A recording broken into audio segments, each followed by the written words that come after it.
BJP को धूल चटाने वाले मोहम्मद इमरान कौन हैं? किस पार्टी से लड़कर मिली बम्पर जीत?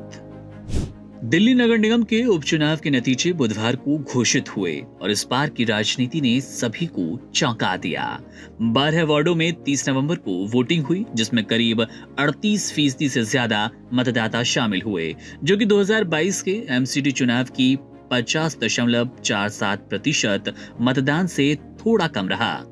इस चुनाव में कुल 51 उम्मीदवार मैदान में थे, जिनमें 26 महिलाएं थी। बीजेपी ने 8 महिला उम्मीदवारों को टिकट दिया, आम आदमी पार्टी ने 6 और कांग्रेस ने 5 महिला उम्मीदवारों को मौका दिया था। लेकिन इस बार का सबसे बड़ा surprise all India forward block यानी कि AIFB के मोहम्मद इमरान की जीत रही। चांदनी महल वार्ड से इमरान ने 4600 से ज्यादा वोटों के अंतर से जीत दर्ज की और सीधे तौर पर बीजेपी को पटखनी दी। ये जीत इसलिए भी खास थी क्योंकि दिल्ली में छोटे दलों या स्थानीय उम्मीदवारों का चुनावी प्रभाव हमेशा कम रहा। इसके साथ ही चांदनी महल वार्ड, जो कि बीजेपी की सीट हुआ करती थी, उस पर इमरान ने अपनी पार्टी AIFB का झंडा गाड़ दिया। इमरान लंबे समय से अपने इलाके में सक्रिय सामाजिक कार्यकर्ता रहे और स्थानीय लोगों के बीच उनकी गहरी पकड़ रही। उनकी लोकप्रियता का कारण सिर्फ चुनावी माहौल नहीं, बल्कि इलाके की वास्तविक समस्याओं को समझकर समाधान करने का उनका प्रयास है। सफाई व्यवस्था, पानी की समस्या, सड़क की खराब हालत और स्थानीय सुविधाओं के मुद्दे उनके मुख्य एजेंडे में रहे। यही वजह है कि जनता ने उन्हें आप और बीजेपी जैसे बड़े दलों को पीछे छोड़ते हुए भारी मतों से जीत दिलवाई।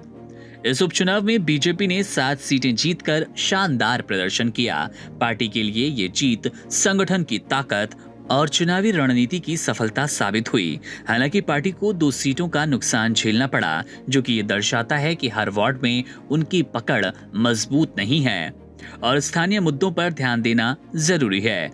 आम आदमी पार्टी को 3 और कांग्रेस को 1 सीट मिली, जबकि सबसे बड़ी चर्चा ऑल इंडिया फॉरवर्ड ब्लॉक के मोहम्मद इमरान की जीत रही, जिसने दिखा दिया कि सही उम्मीदवार और जमीनी काम के चलते छोटे दल भी बड़े दलों को चुनौती दे सकते हैं।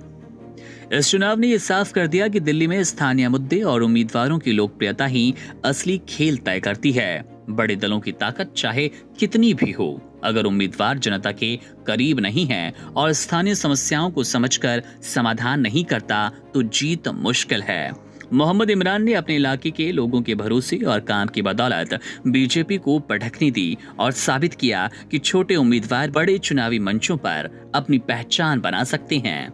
इस तरह से ये उपचुनाव न केवल बड़े दलों की ताकत दिखाने वाला रहा, बल्कि छोटे और स्थानीय उम्मीदवारों की पकड़ को भी साबित करने वाला रहा। ऑल इंडिया फॉरवर्ड ब्लॉक की ये जीत ये संदेश देती है कि जनता के मुद्दों को समझना और उनके लिए काम करना चुनाव में सबसे बड़ी ताकत है और यही वजह है कि इस बार की राजनीति ने सभी को चौंका दिया। Subscribe to One India and never miss an update. Download the One India app now.